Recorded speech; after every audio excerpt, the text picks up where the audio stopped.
YouTube channel कॉम्पटेरिया YouTube channel पर राजस्व लेखपाल के बहुत ही महत्वपूर्ण 25 प्रश्न ग्रामीण विकास एवं पंचायती राज ग्रामीण समाज के बहुत इंपॉर्टेंट चैप्टर को मैं कवर करा रहा हूं, जिसमें कि भारत की प्रमुख ग्रामीण विकास योजनाओं के बारे में चर्चा कर रहा था, जिसे मैं लेक्चर वहीं से कंटिन्यू करता हूं जहां से मैंने कल छोड़ा था। इसमें हम योजनाओं के बारे में पढ़ रहे थे, स्वतंत्रता के बाद जो योजनाएं चले ग्रामीण विकास के लिए। पंडित दीनदयाल उपाध्याय ग्राम ज्योति योजना 20 नवंबर 2014 को शुरू की गई थी। इसमें ग्रामीण और शहरी क्षेत्र में बिजली संचार व्यवस्था को मजबूत करने के लिए और इससे पूर्व संचालित राजीव गांधी ग्रामीण विद्युतीकरण योजना को भी इसी में सम्मिलित कर लिया गया है। कॉम्पटेरिया राजस्व लेखपाल के बहुत ही इंपॉर्टेंट लेक्चर्स दे रहा है ग्राम समाज, ग्रामीण विकास और पंचायती राज के। कॉम्पटेरिया यूट्यूब चैनल को अगर आपने सब्सक्राइब नहीं किया है तो कृपया सब्सक्राइब कर दें और भी लोगों तक चैनल को शेयर करें। वीडियो अगर पसंद आए तो वीडियो को ज़रूर शेयर करें। बेल आइकन को जरूर प्रेस कर दें, जिससे कि जब मैं कोई भी नया लेक्चर अपलोड करूंगा तो उसकी नोटिफिकेशन आपको शॉर्ट टाइमिंग में मिल जाएगी। स्वच्छ भारत मिशन ग्रामीण 2 अक्टूबर 2014 को इस मिशन का उद्देश्य है भारत में खुले में शौच समस्या को समाप्त करना, ताकि संपूर्ण देश को खुले में शौच करने से मुक्त किया जा सके। यानी कि ओडीएफ घोषित करना, एक तरह से हर घर में शौचालय का निर्माण, जल की आपूर्ति, ठोस और तरल कचरे का उचित प्रबंधन करना। इस अभियान में सड़कों, फुटपाथों की सफाई, अनधिकृत क्षेत्रों से अतिक्रमण हटाना, मैला ढोने की प्रथा का उन्मूलन और स्वच्छता से जुड़ी प्रथाओं के बारे में लोगों के व्यवहार में सकारात्मक परिवर्तन लाना, इस प्रकार के कार्य इसमें किए जा रहे हैं। और 2 अक्टूबर 2015 को तक इस देश में, पूरे देश में, भारत में मिशन के तहत 12 करोड़ शौचालय का निर्माण करना लक्ष्य रखा गया है, जिसमें व्यक्तिगत शौचालयों की लागत 12,000 रुपये रखी गई थी। और ये मिशन वर्ष 1986 में केंद्रीय ग्रामीण स्वच्छता कार्यक्रम और 1999 के टोटल सैनिटेशन कैंपेन और इसके साथ ही साथ 2012 के निर्मल भारत अभियान का परिवर्धित और सुस्पष्ट कार्यक्रम है। कौन सा? स्वच्छ भारत मिशन। ये रूरल है। 2 अक्टूबर 2014 से इसको चालू किया गया था। स्वामित्व योजना की घोषणा 24 अप्रैल 2020 को प्रधानमंत्री ने पंचायती राज दिवस के अवसर पर की। इस योजना पंचायती राज मंत्रालय, राज्यों के पंचायती राज विभाग, राज्य राजस्व विभाग और भारतीय सर्वेक्षण विभाग के सहयोग से चलाई जाएगी। स्वामित्व योजना के तहत ड्रोन और अन्य नवीनतम तकनीकों की सहायता से रिहायशी भूमि का सीमांकन करके ग्रामीण क्षेत्रों में एकीकृत संपत्ति सत्यापन की व्यवस्था स्थापित की जाएगी। इसमें गांव की सीमा के भीतर आने वाली प्रत्येक संपत्ति का डिजिटल तरीके से नक्शा बनाया जाएगा और प्रत्येक राजस्व खंड की सीमा का निर्धारण किया जाएगा। इस योजना के तहत सबसे पहले वन क्षेत्र और किसी भूमि से आबादी के इलाकों को अलग करते हुए आबादी वाले क्षेत्र नक्शे, मानचित्र या चिन्हित किए जाएंगे। इसके बाद इस सीमा के अंदर सभी संपत्तियों को उनके मालिकों की पहचान के साथ चिन्हित किया जाएगा। इस प्रक्रिया के दौरान कर विभाग के अधिकारियों द्वारा आधिकारिक विवाद निस्तारण प्रक्रिया के माध्यम से स्थानीय विवादों का निपटारा किया जाएगा और कर विभाग के अधिकारियों के सहयोग से तकनीकी चुनौतियों या तो पुराने विवादों जैसे मुद्दों का समाधान किया जाएगा। इस प्रक्रिया के बाद तैयार किए गए मालिकाना प्रमाण पत्र या टाइटल डीड को संपत्ति मालिकों को दिया जा सकेगा। इस योजना को पहले चरण में पायलट प्रोजेक्ट के रूप में 6 राज्यों, जिसमें क्रमशः उत्तर प्रदेश, हरियाणा, मध्य प्रदेश, उत्तराखंड और महाराष्ट्र, लगभग 1 लाख गांवों में लागू किया जाएगा। स्वामित्व योजना से लाभ क्या मिलेंगे? ग्रामीण क्षेत्रों में संपत्ति के आंकड़ों के बेहतर प्रबंधन से भविष्य में ग्रामीण विकास की योजनाओं के निर्धारण और उनके क्रियान्वयन में स्पष्टता आएगी। इसके माध्यम से गांव और ग्राम पंचायतों को आत्मनिर्भर बनाने के प्रयासों को आधार प्रदान करने में सहायता प्राप्त होगी। वर्तमान में ग्रामीण क्षेत्रों में कृषि भूमि पर बने मकानों और जोत के वास्तविक आकार के संदर्भ में उपलब्ध आंकड़ों में स्पष्टता की भारी कमी है और इस योजना के माध्यम से कृषि जोत के आकार से जुड़े आंकड़ों का मजबूत बनाने में सहायता मिलेगी। एकीकृत संपत्ति सत्यापन व्यवस्था के माध्यम से संपत्ति से जुड़े विवादों को सुलझाने में मदद मिलेगी। केंद्र सरकार के अनुसार इस योजना का मुख्य उद्देश्य संपत्ति के मालिकों को आसानी से ऋण प्राप्त करने का एक माध्यम करना है, परंतु सरकार द्वारा ऋण की दरों या ऋण के प्रकार के बारे में जानकारी नहीं दी गई है।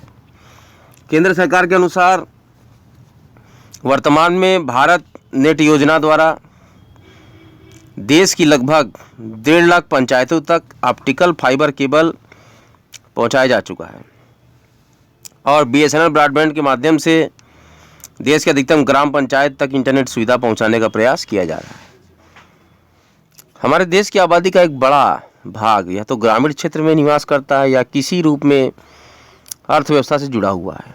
गांधी जी ने अपनी पुस्तक हिंद स्वराज में भारत के उज्जवल भविष्य के लिए ग्रामीण अर्थव्यवस्था की आत्मनिर्भरता और इसकी स्वायत्तता को महत्वपूर्ण बनाया था। वर्तमान में कोविड-19 महामारी के दौर में शहरी अर्थव्यवस्था के सभी आधार असफल होते नजर आए।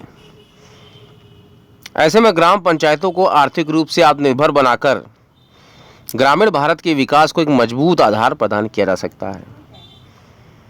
भारत सरकार द्वारा जून 2015 में अटल पेंशन योजना APY प्रारंभ की गई, जिसका उद्देश्य गरीबों को, असंगठित क्षेत्रों के कामगारों और अनौपचारिक श्रमिकों को सशक्त करना। ये एक स्वैच्छिक अत्यधिक अंशदान आधारित पेंशन प्रणाली है। इस योजना के तहत कोई भी नागरिक 60 वर्ष की आयु के बाद 1,000 रुपये से लेकर 5,000 रुपये की मासिक पेंशन ले सकता है, जो उसके अंशदान पर निर्भर करेगी। इस योजना में 18 से 40 वर्ष तक आयु का कोई भी नागरिक शामिल हो सकता है। ये योजना राष्ट्रीय पेंशन प्रणाली के अंतर्गत पेंशन निधि विनियामक और विकास प्राधिकरण द्वारा प्रशासित है। Pension and regulatory and development authority ने अटल पेंशन योजना में परिवर्तन करते हुए सभी बैंकों को साल में किसी भी समय पेंशन राशि घटाने या बढ़ाने की प्रक्रिया शुरू करने का निर्देश दिया है। यह सुविधा 1 जुलाई 2020 से प्रभावी हो चुकी है। प्रधानमंत्री वय वंदना योजना भारत सरकार द्वारा 2017 में प्रारंभ की गई यह एक पेंशन योजना है। प्रधानमंत्री वय वंदना योजना 2020 भारत सरकार की एक गैर लिंक्ड गैर भागीदारी पेंशन योजना है। LIC का इस प्लान में 26 मई से निवेश किया जा सकता है। फिलहाल यह 3 साल के लिए शुरू किया गया है। 31 मार्च 2023 तक इसमें निवेश किया जा सकता है। पहले यह प्रस्तावित तिथि मार्च 2020 तक थी। इस योजना के अंतर्गत नागरिकों को 7.5 लाख की मौजूदा निवेश सीमा को बढ़ाकर 15 लाख किया गया है। प्रधानमंत्री किसान सम्मान निधि योजना PM किसान स्कीम की शुरुआत हुई फरवरी 2019 को। केंद्र सरकार इस योजना के माध्यम से लघु और सीमांत किसानों को सहायता प्रदान की अब तक की सबसे बड़ी योजना है। इस योजना के अंतर्गत 2 हेक्टेयर तक भूमि की छोटी जोत वाले सीमांत किसान परिवार को 6,000 प्रतिवर्ष की दर से प्रत्यक्ष आय सहायता उपलब्ध कराई जाएगी। ये राशि 2,000 रुपये की 3 समान किस्तों में 4 महीनों के अंतराल पर लाभान्वित किसानों के बैंक खातों में प्रत्यक्ष लाभ अंतरण यानी DBT के माध्यम से भेजी जाती है। पति पत्नी या पिता सरकारी नौकरी में है या पेंशन भोगी है तो उसे इस योजना का लाभ नहीं दिया जाएगा। संपूर्ण बीमा ग्राम योजना 13 अक्टूबर 2017 को तत्कालीन दूरसंचार मंत्री द्वारा प्रारंभ की गई। इस योजना के अंतर्गत प्रत्येक जिले में कम से कम एक गांव जिसके न्यूनतम 100 परिवार हों, उस गांव के सभी परिवारों को कम से कम एक डाक जीवन बीमा पॉलिसी प्रदान की जाएगी। गंगा ग्राम परियोजना 23 दिसंबर 2017 को प्रारंभ की गई। नमामि गंगे के अंतर्गत एक परियोजना है जिसके अंतर्गत गंगा के किनारे अवस्थित 4470 ग्रामों को ठोस और तरल अपशिष्ट प्रबंधन, तालाबों और जल संसाधनों का पुनरुद्धार, जल संरक्षण परियोजना, जैविक बागवानी और चिकित्सकीय पौधों की कृषि को प्रोत्साहन आदि कार्यक्रम संचालित किए जाएंगे। स्टैंड अप इंडिया की घोषणा 15 अगस्त 2015 को, जबकि शुरुआत 5 अप्रैल 2016 को नोएडा में हुई। इसका उद्देश्य संस्थागत साख संरचना तक अनुसूचित जाति, अनुसूचित जनजाति, महिला उद्यमियों के पहुंच को आसान बनाना है। स्टार्टअप इंडिया की घोषणा 15 अगस्त 2015 को, जबकि शुरुआत 16 जनवरी 2016 को हुई। इस योजना का उद्देश्य नवोन्मेष को बढ़ावा तथा कारोबार की शुरुआत के अनुकूल वातावरण का सृजन करना है। इसमें फंड का प्रबंधन सिडबी बैंक द्वारा किया जाता है। बेरोजगारी या रोजगार सृजन कार्यक्रम, समन्वित ग्रामीण विकास कार्यक्रम। ये योजना 2 अक्टूबर 1980 को छठी पंचवर्षीय योजना के समय गरीबी और बेरोजगारी की दिशा में एक महत्वपूर्ण ठोस कदम के लिए शुरू की गई थी।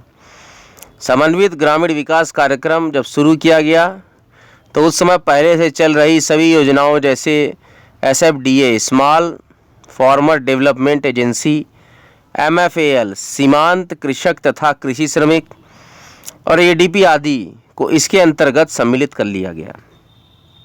समन्वित विकास स्कीम 1 अप्रैल 1999 तक चली, फिर इसे स्वर्ण जयंती ग्राम स्वरोजगार योजना के रूप में परिवर्तित कर दिया गया और IRDP, ट्राइसेम, NREP, RLEP स्कीम रोजगार सृजन और गरीबी उन्मूलन के लिए छठी पंचवर्षीय योजना में अस्तित्व में आई। छठी पंचवर्षीय योजना में ही श्रम और रोजगार मानक वर्ष और पूर्ण रोजगार के अंतर्गत 8 घंटे प्रतिदिन कार्य के साथ 273 दिन की अवधारणा उभर कर सामने आई थी। TRYSEM training of rural youth for self employment, ग्रामीण युवाओं को स्वरोजगार हेतु प्रशिक्षण कार्यक्रम 15 अगस्त 1979 को प्रारंभ किया गया था। इसका उद्देश्य वे ग्रामीण युवक जिनकी वार्षिक आय 3500 से कम है वे इस स्कीम का लाभ उठा सकते हैं। इस योजना में SC ST को वरीयता दी गई थी। ट्राइसेम स्कीम भी अप्रैल 1999 में SGSY स्वर्ण जयंती ग्राम स्वरोजगार कार्यक्रम में मिला लिया गया था।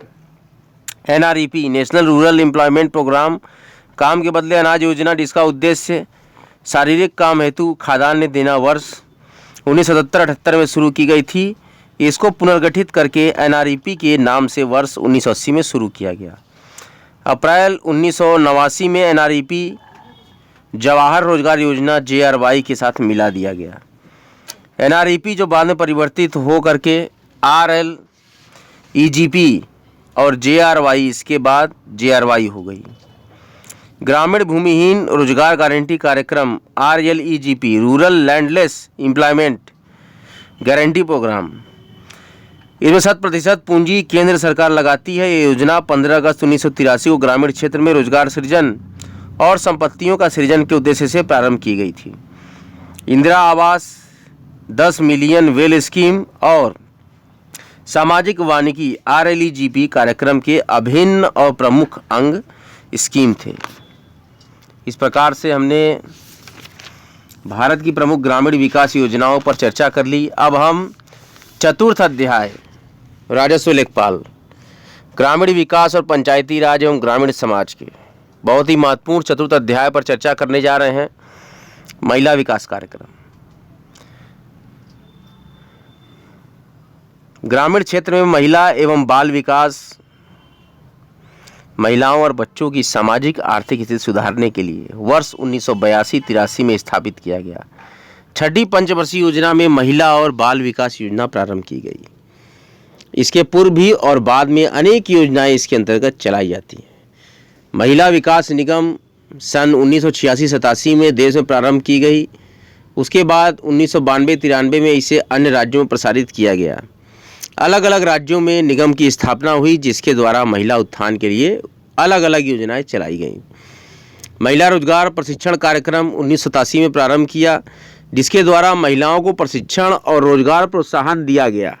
STEP के रूप में support to training cum employment for women programme, इसके माध्यम से गरीबी रेखा से नीचे जीवन यापन करने वाली महिलाओं को लघु एवं ग्रामीण क्षेत्र में विभिन्न तकनीकियों को सीखने के लिए सुअवसर उपलब्ध कराया गया।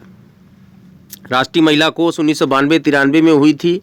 इसका उद्देश्य आर्थिक रूप से कमजोर महिलाओं को आर्थिक सहायता उपलब्ध कराना था। इस कोष का प्रमुख कार्य सरकार और दानकर्ता से लेकर intermediate micro finance organisation IMOS से कोष प्राप्त करने में थोक कार्य करने वाले शीर्ष संगठक के रूप में कार्य करता है। मार्केट विकास में महत्वपूर्ण भूमिका निभाता है, जैसे नए तथा मौजूदा पर गैर अनुभवी IMOS को इंसेंटिव, तकनीकी हस्तांतरण, स्टाफ ट्रेनिंग और अन्य गैर वित्तीय सेवाओं के जरिए संस्थान निर्माण प्रदान करता है। महिला समृद्धि योजना 1993 में प्रारंभ, इसके द्वारा MSY के अंतर्गत SCA को 90% तक ऋण उपलब्ध कराया जाता है और शेष 10% SCA द्वारा लघु और छुटकर व्यापार, व्यवसाय और विविध आय जनन गतिविधियों के लिए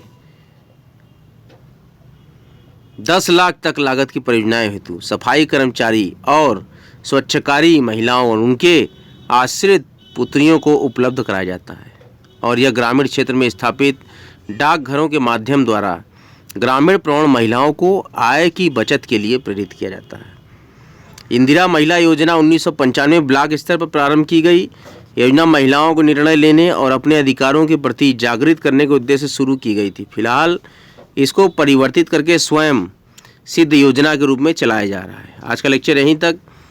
हमने ग्रामीण भारत की प्रमुख ग्रामीण विकास योजनाएं और महिला विकास कार्यक्रम पर बहुत ही सुलझे हुए लेक्चर्स लिए।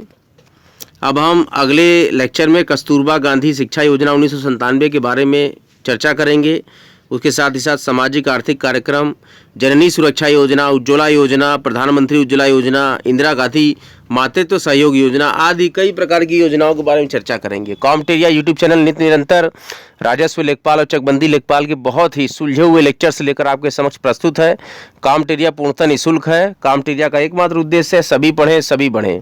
अगर आपको आज का वीडियो पसंद आया है उसको भारी मात्रा में शेयर करें, चैनल को लाइक करें और सब्सक्राइब करें, बेल आइकन को जो प्रेस कर दें। अगले लेक्चर में फिर हम मिलेंगे। अगले फिर किसी लेक्चर में हम महत्वपूर्ण टॉपिक के साथ मिलेंगे और लेक्चर को कंटिन्यू करेंगे। जय मां गंगा, हर हर महादेव।